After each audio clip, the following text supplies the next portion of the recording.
Hello दोस्तों, life means more में आप सबका फिर से स्वागत है। श्रावण मास की पूर्णिमा के बाद सभी को जन्माष्टमी का बेसब्री से इंतजार रहता है। तो आज के वीडियो में हम जन्माष्टमी के बारे में जानकारी लेंगे। श्रावण वद्य अष्टमी के दिन रोहिणी नक्षत्र की मध्यरात्रि में भगवान कृष्ण का जन्म मथुरा में कंस के बंदीवास में हुआ था।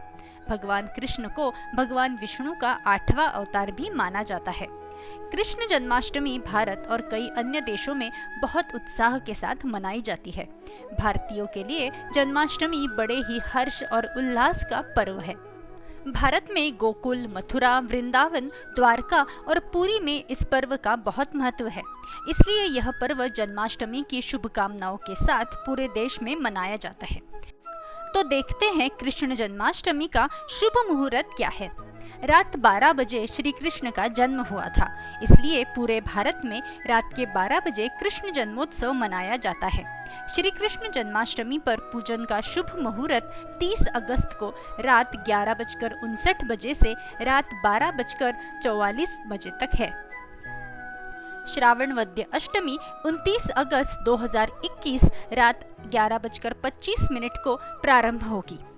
जन्माष्टमी से पहले यानी श्रावण वद्य षष्ठी के दिन बलराम जयंती मनाई जाती है।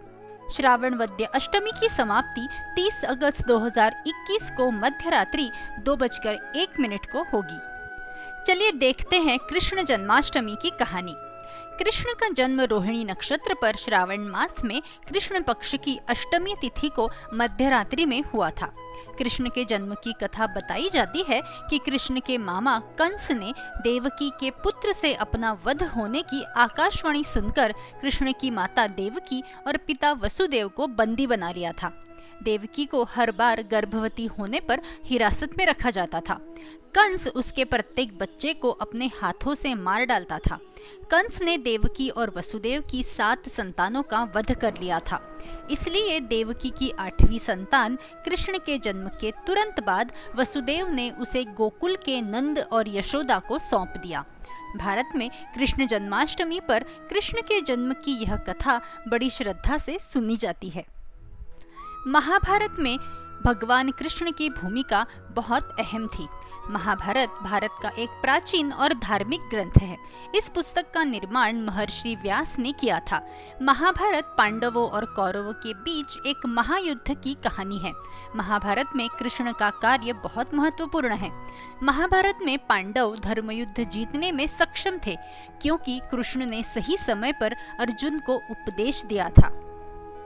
अपने करीबी सभी लोगों के साथ कृष्ण के अद्भुत संबंध थे। वह किसी का बेटा था, किसी का दोस्त, किसी का शिक्षक और किसी का भाई। लेकिन इन सभी रिश्तों में एक अद्भुत रहस्य था। महाभारत में कृष्ण से प्रेम करने वाले ऐसे कई लोग आज भी अमर हैं। देखते हैं कृष्ण भक्ति के कुछ महान उदाहरण। कृष्ण और देवकी। कृष्ण देवकी और वसुदेव के पुत्र थे, लेकिन कंस के डर से देवकी और वसुदेव ने उसे उसके जन्म के तुरंत बाद गोकुल में यशोदा और नंद को सौंप दिया। इसलिए देवकी को अपने बच्चे को जन्म से ही अलग रखना पड़ा। एक माँ के लिए उसका बच्चा सबसे अहम होता है। बच्चे को जन्म से खुद से अलग रखना देवकी के लिए बहुत कठिन रहा होगा, लेकिन देवकी ने कृष्ण के प्रति प्रेम के कारण इस बलिदान को सहन किया था। कृष्ण और यशोदा। कंस के डर से वसुदेव ने कृष्ण को यशोदा और नंद को सौंप दिया था। यशोदा ने कृष्ण को गोकुल में पाला था। यशोदा भले ही जानती थी कि कृष्ण उसकी संतान नहीं है, लेकिन उसने कृष्ण को अपने पुत्र की तरह प्यार किया और अच्छे संस्कार दिए। महाभारत में कृष्ण और यशोदा की कई कहानियां हैं, जिससे हमें उनके प्यार का सबूत मिलता है। यह इस बात का एक बड़ा उदाहरण है कि जिन महिलाओं के खुद के बच्चे नहीं होते, फिर भी वे किसी दूसरे लोगों के बच्चों से भी उतना ही प्यार करती है। कृष्ण और राधा। जब भगवान कृष्ण का नाम लिया जाता है तो राधा का उल्लेख अपने आप ही हो जाता है। राधा कृष्ण का रिश्ता बहुत एकजुट और पवित्र था। राधा कृष्ण की अनन्य भक्त थी। कृष्ण राधे की प्रेम कहानियां आज भी बड़ी श्रद्धा के साथ कही जाती है, क्योंकि उनका प्रेम निस्वार्थ था। राधा कृष्ण से बड़ी थी, वह पहले से शादीशुदा थी, इसलिए राधे का कृष्ण के प्रति प्रेम भौतिक नहीं बल्कि भक्तिपूर्ण था। कृष्ण और गोपी। जबकि कृष्ण एक देवता थे, वे गोकुल में एक साधारण गौला परिवार में पले बढ़े। हालांकि वे भगवान के अवतार है, इसलिए उनकी अद्भुत चेतना ने आम आदमी को आकर्षित किया था। गोकुल की गोपिकाएं और उनकी गायें नन्हे कृष्ण की संगति में आने पर अपनी भूख और प्यास भूल जाती थी। जब भी कृष्ण अपनी बांसुरी बजाना शुरू करते थे तो सभी गोपिका मंत्रमुग्ध हो जाती थी। कृष्ण और मीरा। मीरा कृष्ण की परम भक्त थी। मीरा का जन्म एक राजपूत परिवार में हुआ था। एक पौराणिक कथा के अनुसार मीरा जब छोटी थी तो उसने अपनी माँ से पूछा कि उसका पति कौन है। तब उसकी माँ ने कृष्ण की मूर्ति की ओर इशारा किया और उससे कहा कि कृष्ण तुम्हारे पति है। इस वजह से मीरा बचपन से ही कृष्ण को अपना पति मानती थी। उन्हें समाज की परेशानियों का सामना करना पड़ा क्योंकि वह शादी के बाद भी कृष्ण के प्रति समर्पित रही, लेकिन इससे मीरा की कृष्ण भक्ति पर कोई फर्क नहीं पड़ा। कृष्ण, रुक्मिणी और सत्यभामा। कृष्ण की 8 पत्नियां थीं, लेकिन उनकी 2 पत्नियां रुक्मिणी और सत्यभामा का कृष्ण के साथ अद्भुत संबंध था। पुराणों में इन दोनों की अनेक कथाएं हैं जो उनके प्रति कृष्ण के प्रेम को दर्शाती है। कृष्ण और सुदामा। सुदामा कृष्ण के बचपन के मित्र थे। दोनों की शिक्षा एक साथ गुरु संदीपनी के आश्रम में हुई थी। सुदामा एक गरीब परिवार से थे। जब वे दोनों बड़े हुए तो सुदामा कृष्ण से मिलने द्वारिका गए थे और अपने साथ कृष्ण के लिए पोहा लेकर गए। कृष्ण ने सुदामा द्वारा दिया गया पोहा भी पकवान की तरह खाया। इसके अलावा इस बात का ख्याल रखते हुए कि सुदामा को चोट नहीं पहुंचे, कृष्ण ने सुदामा की मदद भी की थी। कृष्ण और अर्जुन। कृष्ण अर्जुन के गुरु थे। कहा जाता है कि अर्जुन की रोम रोम से कृष्ण का नाम सुनाई देता था। महाभारत में कृष्ण द्वारा अर्जुन को दी गई सलाह के कारण ही पांडवों को कौरवों के साथ युद्ध जीतने में मदद मिली। कृष्ण और द्रौपदी। द्रौपदी कृष्ण की मुंह बोली बहन थी। द्रौपदी राजा ध्रुपद की बेटी और पांडवों की पत्नी थी। द्रौपदी कृष्ण की बहुत बड़ी भक्त थी। महाभारत में कृष्ण ने हर कठिन परिस्थितियों में द्रौपदी का बचाव करने की अनेक कहानियां हैं। यह थे अलग अलग कृष्ण भक्ति के उदाहरण। चलिए अब देखते हैं कि जन्माष्टमी का व्रत कैसे करें। जन्माष्टमी का व्रत अष्टमी के दिन पूरे भक्ति भाव से करना चाहिए। आधी रात में शुचिर्भूत होकर बाल कृष्ण की मूर्ति या प्रतिमा स्थापित करनी चाहिए।